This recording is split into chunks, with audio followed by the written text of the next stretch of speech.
Bien, como les decía, estoy con los diputados Fernando Iglesias y Ariel Basteiro. Fernando Iglesias de la Coalición Cívica, Ariel Basteiro es de Nuevo Encuentro.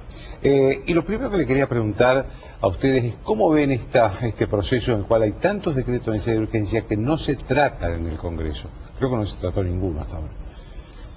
A ver, una primera lectura de esto nos haría decir, y yo el tema lo estudié, presenté una nota, escribí una nota hace algún tiempo atrás, que es el gobierno que menos decretos de necesidad y urgencia utilizó, ¿no?, de la etapa democrática.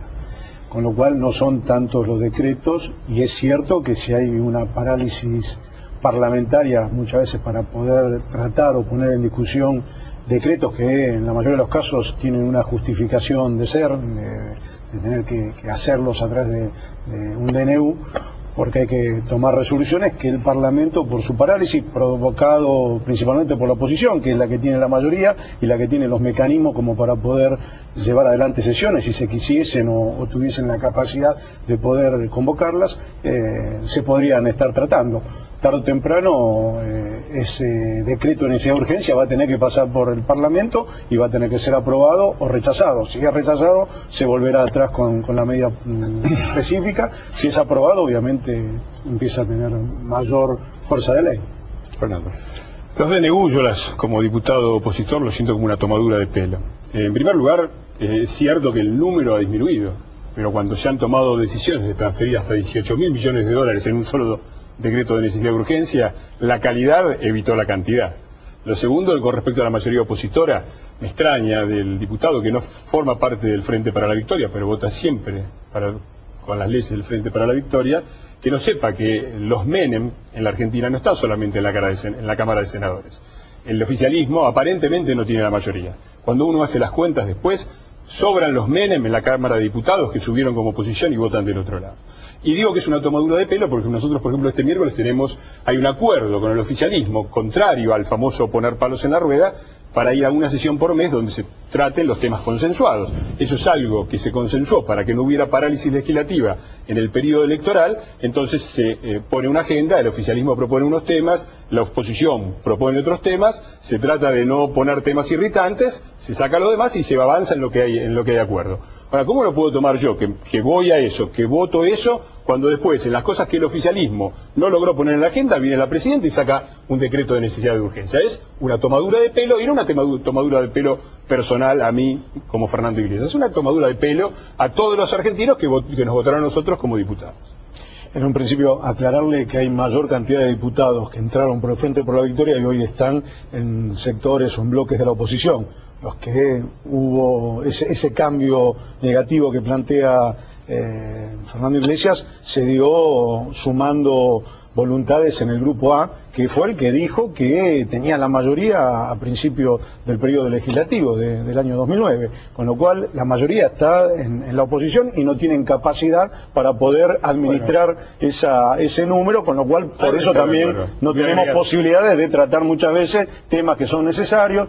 El hecho del decreto de necesidad de urgencia, vuelvo a repetir, si no se sacaba un decreto de necesidad de urgencia, por la misma imposibilidad que tiene el Congreso de funcionar, se estaría perdiendo un hecho concreto y específico, que era, por ejemplo, controlar por parte del Estado la cantidad de acciones que tiene en un sinnúmero, en por lo menos 30 empresas que fueron trasladados esas acciones cuando se hizo el proceso de estatización de las AFJP, y que hoy creo que hay un derecho inalienable y que nadie discute. Creo que la mayoría de la población, salvo Iglesias, que sí lo pone en objeción eso, no hay nadie que discuta que el Estado tenga que tener posibilidades y controlar lo que es de todos los argentinos, lo que es de los jubilados, pero también es de los trabajadores activos y de todos los argentinos, porque con ese dinero, de hecho, el gobierno nacional está llevando adelante inversiones sociales muy importantes, desde la asignación universal por hijo hasta hechos que redundan y benefician a la economía en general, digamos, ¿no? Un tema candente, el tema de las empresas. El gobierno es una máquina de tomar cosas, de decir cosas que parecen razonables y hacer barbaridades sobre las bases de cosas que parecen razonables. El kirchnerismo. Y después para decir, por ejemplo, que en Aerolíneas Argentinas, un ejemplo que no es casual porque el que se propone para Techín es uno que estaba en el directorio de Aerolíneas Argentinas, ya sabemos a dónde llegó, a un déficit enorme que pagamos todos los argentinos para que el 5% de la población más rica viaje pésimamente en aerolíneas. Y fracasó también con el otro gran director del gobierno, que era Moreno, a quien hemos visto con guantes de Vox en una asamblea accionaria de papel prensa. Así que, y lo vimos también a Moreno en la papelera Mazú, a donde fue a rehabilitar la empresa y la fundió en pocos meses, dejando a los trabajadores en la calle. Así que eso ya fracasó. Lo otro es lo que se esconde detrás de esto. No sé, lo que el gobierno, nadie puede creerle a este gobierno que lo que tiene es una vocación de control y de colaboración con las empresas. Lo que está enviando es un mensaje muy claro, que es: tenemos nuestro capitalismo de amigos, tenemos nuestras propias corporaciones, tenemos todos nuestros empresarios subsidiados, 40.000 millones de pesos van por año a los bolsillos de esos empresarios, y ahora les avisamos a todos los demás que si nos cargamos a Clarín y nos cargamos a Techín es porque nos podemos cargar todos. Y es mentira lo que usted dice con respecto a dónde va la plata del Estado. Yo le voy a decir dónde va la plata del Estado. De los fondos que tiene el ANSES, más del 62%, es decir, casi 2/3, van a parar al financiamiento del Estado. Más 2 de cada 3 de los fondos que les robaron a los jubilados privados, que no eran de las AFJP, mentira, eran de los jubilados privados bajo la administración de las AFJP, con un gobierno que tenía que controlar y no lo hizo, y después se quejó de las malversaciones. Toda esa plata, que son una suma enorme, después yo, si me permite, voy a decir qué se podría hacer con esa suma. Toda esa plata, 2 pesos de cada 3 de ese dinero, y son sumas extraordinarias, estamos hablando de cerca de 100.000 millones de pesos, están para financiar el Estado y la fiesta consumista que armó el Estado, que no es muy diferente de la que se armó en los años 90, en la mitad del mandato del doctor Menem. Los números son falsos, no son 100.000 millones de pesos, como ya te lo dijeron en un programa hace pocos días, nos cruzamos y te dijimos que ese número no era real. De todos modos, datos lo que oficiales del ANSES de enero de 2010. De todos modos, lo que es llamativo es que Iglesias haga eje sobre Axel Kicillof, que es el director que el Estado tiene intenciones de llevar a controlar la empresa del Grupo Techín, o en Moreno, y nunca haya advertido, ni nunca, hoy mismo, no se preocupe por cómo las AFJP administraban el dinero de los jubilados y de los trabajadores, haciendo inversiones que fueron mayoritariamente desastrosas, comprando acciones a 30 pesos, vendiéndolas a los pocos días a 7, situaciones que generaron un perjuicio muy grande en los fondos de pensión, y particularmente que afectaron directamente a aquellos que capitalizaron, que estaban inscritos en AFJP, que estaban asociados a AFJP. Llama la atención que el propio diputado que votó en contra de la ley de que estatizamos la FJP, que votó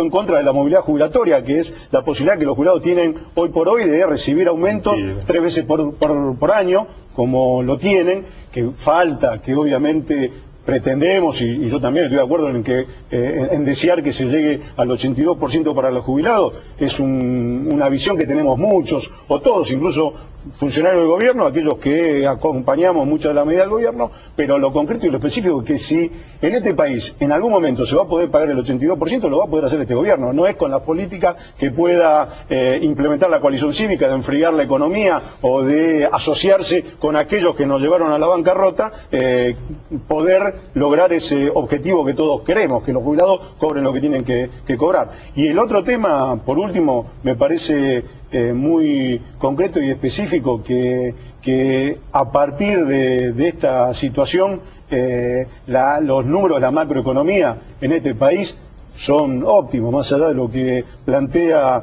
el diputado. Todos los números de la macroeconomía, o la mayoría de los números de la macroeconomía, son beneficiosos o buenos para el crecimiento. Hay mayor crecimiento, no hay desocupación, hay inversión interna como nunca se había dado, hay consumo en niveles que hace muchos años no teníamos. Entonces hay una visión distorsionada, por lo menos, o querer mostrar una realidad que no es la realidad. Está diciendo algo que la mayoría de la gente no lo entienda, así te lo digo por la duda que no. Sí, los niveles de consumo son más o menos los mismos de la época de Menem. Es cierto que hace mucho tiempo que no los teníamos, en eso tiene razón el diputado. Como no puede discutir lo que yo afirmo, me atribuye afirmaciones que yo no hago. Ahora, la coalición cívica Para empezar, votó en contra de la movilidad jubilatoria porque el índice que nosotros proponíamos le daba un aumento automático y mayor a los jubilados sin depender de los regalos y la beneficencia del gobierno. Por eso votamos en contra del proyecto del oficialismo. Y lo que pasó con la CFJP fue punto por punto lo que la coalición cívica dijo. La coalición cívica dijo, estatizar de ahora para adelante, estamos de acuerdo. Estamos en contra del manotazo a la caja. Porque el manotazo a la caja va a provocar lo que pasó. 465.000 juicios contra este gobierno supuestamente nacional y popular. 20.000 sentencias ya emitidas que no se pagan, mientras el gobierno sigue diciendo que no tiene dinero. 82% móvil votado por el Congreso, vetado por la presidenta. El 80% de los jubilados argentinos cobrando la jubilación mínima muy por debajo del fallo hecho por la Corte Suprema de Justicia puesta por este gobierno. Esta es la realidad de lo que pasa con los jubilados y no la que dice el diputado. Lo otro que dice el diputado es también que los números dan maravillosos. El 62% que el Estado utiliza del ANSES para financiarse es porque los números no dan maravillosos. Tenemos déficit fiscal y déficit comercial. Y cierra con la plata de los jubilados. Pero si usted me permite, yo quiero cerrar, porque supongo que estamos ya...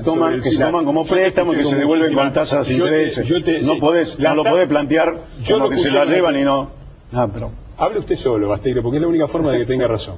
Se devuelve con intereses, los intereses que le paga el Estado a la ANSES, ¿sabe cuántos son? 7%. Vaya usted a poner su plata al 7% y después charlamos cuánto le queda dentro de 3 años.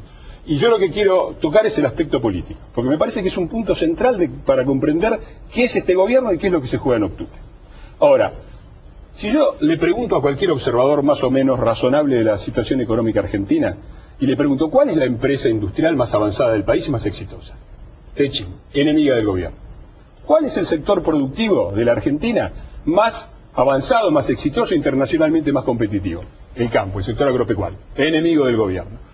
¿Cuál es el sector decisivo en una sociedad que está siendo redefinida globalmente como la sociedad de la información, el conocimiento y la comunicación? Los medios de comunicación, enemigos del gobierno. ¿Es casualidad esto? ¿O es que este gobierno apuesta deliberadamente por el atraso, apuesta por la fábrica de pobres, apuesta por los ciudadanos que no tienen dignidad, que no tienen derechos y que dependen de los favores del gobierno para subsistir? Y este es el verdadero programa de gobierno que tiene este gobierno, que es el capitalismo de amigos. Han pasado... El programa general es el capital, porque en la Argentina cuando se piensa en el clientelismo, la clase media piensa en el pobre, en el choripán y en la chapa. Eso no es solamente clientelismo. Y la plata que se va por la canaleta, ¿no? La de la corrupción, claro. La de la corrupción. No, que se va por la canaleta del eso juego. Eso no es solo clientelismo. El juego, efectivamente, Cristóbal López.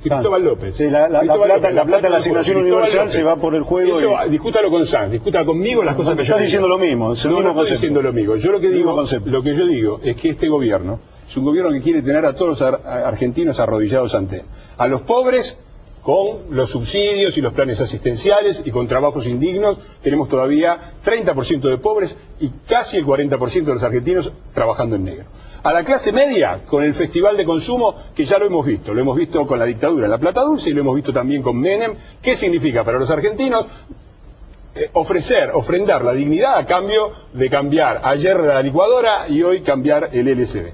Y el tercer plan del clientelismo para todo este gobierno es pasar del capitalismo de amigos que tenían a un capitalismo de amigos que acuerdan con el gobierno y hacen negocios sucios con el gobierno, y el capitalismo de esclavos, que son el resto de las empresas a las que se le está mandando este mensaje muy claramente de o se pliegan con el gobierno o ya saben lo que les pasa. Esto es lo que se vota en octubre. Si la Argentina, que a pesar de sus muchos defectos y dificultades, de a poco en el siglo XXI se está integrando exitosamente a la producción y al mundo, es la que triunfa, o si triunfa la Argentina fracasada del siglo XX que encarna este gobierno, con los gobernadores de la provincia como Menem, como Sadi, como toda esa gente que tienen ahí, los varones del conurbano, Moyano y la patota de Elía. Eso es el gobierno, y la Argentina del siglo XXI es la que está siendo agredida. Y nosotros haremos lo posible. Techin accede a hacerse cargo de su misa en forma casi gratuita, como fueron prácticamente todas las privatizaciones de la década del 90, y cuando se le trata de poner el freno, se le trata de decir que no, se le trata de marcar mínimamente criterios lógicos de control, se genera este conflicto que se mediatiza por el poder del lobby que tienen muchas de estas empresas. tengamos en cuenta específicamente que un director del Estado puesto en Techín o 2 directores no tiene capacidad de modificar las políticas que quiera llevar una empresa de esa característica. Lo que sí tiene es capacidad de controlar y de denunciar ante medidas que puedan ser perjudiciales para el capital social de la compañía. Y es eso lo que le preocupa a la mayoría de las empresas, o algunas de las empresas, que se están oponiendo a recibir directores por parte del Estado. A mí me tocó ser director en representación del Estado, muy orgulloso de eso me siento. Hicimos una tarea ejemplar cuando nos tocó comenzar el proceso de controlar a un grupo español que estaba vaciando la compañía. Y lo que le molestaba particularmente era que denunciáramos y que pidiéramos informaciones permanentes. Eso es lo mismo que está pasando ahora. Eso es lo mismo que está pasando con Techín, es lo mismo que va a pasar con muchas de las empresas que han puesto el grito en el cielo, principalmente porque van a ser controladas. Creo que el país tiene que empezar a hacer respetar la ley de sociedades comerciales, que se respete la propia Constitución Nacional, y a partir de ahí todos tenemos derechos, pero también tenemos que tener garantía. Y las empresas deberían esto tenerlo claro. Nunca han sido controladas. Cuando tienen un gobierno que por lo menos le pone ciertas pautas, se genera el conflicto que se genera. A mí no puede dejar que hacerme gracia que un gobierno que hace 8 años que está en el gobierno y viene alguien a defenderlo, dice, y las empresas no tienen control, hacen lo que quieren. Las AFJP parece que era culpa mía. Hace 2 años que se privatizó. Yo lo escuché decir AFJP, pero está diciendo 8 años era marcarte el error que de hablar y después cuando eso me deja a mí. Porque parece que la culpa de que las AFJP durante el gobierno kirchnerista hicieron barbaridades y después las estatizaron, parece que era mía, según el diputado Basteira. Yo pensé que el gobierno eran ellos, y no solamente eran el gobierno, eran los únicos que podían gobernar la Argentina. Los únicos que podían gobernar la Argentina, los únicos que podían controlar a Moyano, eran ellos. Resulta que si Techín está descontrolada y las AFJP están descontroladas, la culpa no es del gobierno, resulta que es nuestra. Además, es mentira que nosotros nos oponemos a que el Estado tenga representantes cuando una empresa le vende acciones. Así, si un empresario, yo soy un empresario y le vendo acciones al Estado y el Estado tiene el 30%, desde luego que tiene derecho el Estado a estar representado en ese directorio. Pero acá no ha sucedido eso. Lo que ha sucedido es que las empresas han ido a la bolsa, las FJP han comprado eso y tenían sus directores, y el gobierno le ha pegado un manotazo enorme a la caja, que era de los jubilados soberano. Otra que era de los jubilados privados. Le pegaron el manotazo ese y ahora se quieren meter por la ventana. Entonces, ahora lo menos que es razonable es que el gobierno les ofrezca a esas empresas por la ventana, son capitales del lo menos que puede hacer el gobierno, lo menos que puede hacer el gobierno, si realmente le preocupa el tema, es ofrecerle a esas empresas que recompren las acciones que nunca le dieron al Estado. Utilicémoslo, y si esas empresas dan ganancias, plata que de todos los argentinos va a engrosar la propia caja para poder llegar al 82%. Lo que ustedes tienen que Techín tiene 6.500 millones de pesos puestos en un fondo de reaseguro que no quiere explicar por qué lo tiene puesto ahí. Lo único que se está reclamando en este caso es eso. No se está reclamando ni distribuirlo. Díganos qué van a hacer con esos 6.500 millones de pesos que tienen guardado ahí, y que un porcentaje de eso, el 20 y pico %, no corresponde. Ese es el problema. No sé si lo leíste en los diarios, si lo sabés. No me informé, no me informé. Lo único que no leo Telam ni veo 678, así que esa parte no la haces mal. Entonces, mire, si el gobierno realmente dice es un derecho del Estado en representación de las acciones que tiene razón. Lo que tiene que hacer es que esas empresas que no le dieron esa participación al gobierno, pero déjeme hablar una sola vez, Julio, todavía no estamos en Venezuela. Gracias a la oposición todavía estamos en Argentina. Esto todavía es una república. Habla usted, yo lo escucho, y usted cuando habla y no estás haciendo, y si usted me interrumpa Basteiro, no sé de dónde sacó el estilo. Vos, lo estoy aprendiendo de vos, porque sé que es la manera que tengo para no dejar hablar al otro, como haces vos. Bueno, lo menos que tiene que hacer el Estado es darle la opción de recompra a las empresas. Y lo que yo digo es lo siguiente: además, este modelo famoso, el kirchnerismo abusa de una noción, que es cierto que la década del 90, una década privatista, terminó en el desastre. Pero Argentina terminó en el desastre no solamente por el privatismo y por el neoliberalismo. Lo que arruinó a la Argentina no fue solamente el neoliberalismo, que también la arruinó. Lo que arruinó a este país fue la oscilación permanente entre el neoliberalismo y el neopopulismo. Porque también tuvimos crisis neopopulistas. En el 75, el Rodrigazo, me parece que déjeme terminar otra vez. El populismo, lo decide Morales Solano, el tema de la participación del Estado en empresas. Déjelo que termine de bien. Entonces, digo, en la Argentina también ha habido crisis no por el lado neoliberalista y la explosión de 2001, desde luego que lo fue, sino también del neopopulismo. Y lo que ha arruinado a la Argentina es que han robado privatizando en los 90 y han robado estatizando después de los 90. Eso es lo que es ese péndulo permanente, donde una década parece que todo lo privado es sagrado y todo el Estado hay que destruirlo. Y en la década siguiente al revés, el Estado es sagrado y las empresas hay que destruirlas. Es ese péndulo irracional que ningún país verdaderamente progresista reconoce en la Tierra. Eso es lo que arruinó a la Argentina. Un solo tema. Países que tienen altas inversiones del Estado en empresas públicas, en la empresa privada, no se da solamente en Bolivia o en Venezuela, también Francia, también Italia, lo que no pasó también ni en España, Francia ni en también Italia. Inglaterra, o sea que es un modelo que se utiliza en todo el mundo, por lo cual estamos en mucho derecho de utilizarlo. Estamos de acuerdo, lo que no pasó en ninguno de esos países es que el gobierno se metiera por la ventana, se apropiara de la plata de los jubilados privados. Yo no creo que meterse por la ventana, reconocer y hacer con la ley, con una ley en el Congreso, votado por la mayoría, por la amplia mayoría de los diputados. La creación de las AFJP, dice en el 94, el Partido Justicialista. Estatizar las AFJP. Las creadas en el 94 por la ley del Congreso. Yo las combatía mientras vos andabas de viaje por el mundo. Yo estaba en la calle peleando, yo estaba peleando para que eso no se sucediera.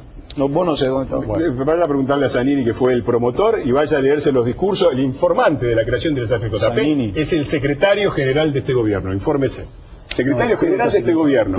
Fue el miembro informante de la creación de las FJP. Y el partido, de todos modos, te digo, yo estaba en la calle peleándolo. Yo lo estaba en la calle combatiéndolo. Yo estaba en la calle combatiéndolo. Vos no sé dónde estaba. Avísele a los que estaban en el gobierno de Santa Cruz y agarraron los 500 millones que todavía no aparecen. Yo estaba juntando un millón de firmas, estaba con la CTA peleando para que eso no se diera. Bueno, les agradezco mucho a los dos. Los felicito.